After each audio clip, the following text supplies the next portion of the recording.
حضرت رافع بن خدیج رضی اللہ عنہ سے روایت ہے، نبی صلی اللہ علیہ وآلہ وسلم نے فرمایا، صبح کو روشن کرو، اس میں زیادہ ثواب ہے، یا فرمایا اس سے تمہیں زیادہ ثواب ملے گا۔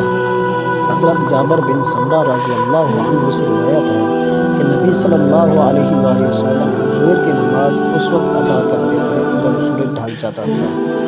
حضرت خباب رضی اللہ عنہ سے روایت ہے، انہوں نے فرمایا، ہم نے رسول اللہ صلی اللہ علیہ وآلہ وسلم سے زمین کی تپش کی شکایت کی، تو رسول اللہ صلی اللہ علیہ وآلہ وسلم نے ہماری شکایت دور نہ فرمائی۔ حضرت ابو ہریرہ رضی اللہ عنہ سے روایت ہے، رسول اللہ صلی اللہ علیہ وآلہ وسلم نے فرمایا، جب گرمی شدید ہو تو نماز ٹھنڈی کر لو، کیونکہ گرمی کی شدت جہنم کی بھاپ سے ہے۔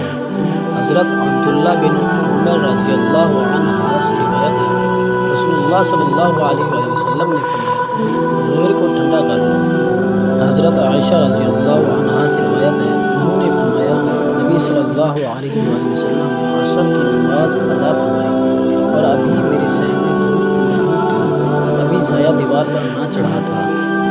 مزید اس طرح کے ویڈیو دیکھنے کے لیے ہمارے چینل کو سبسکرائب کر دیں تاکہ آنے والی ویڈیو آپ کو ٹائم پر مل سکے۔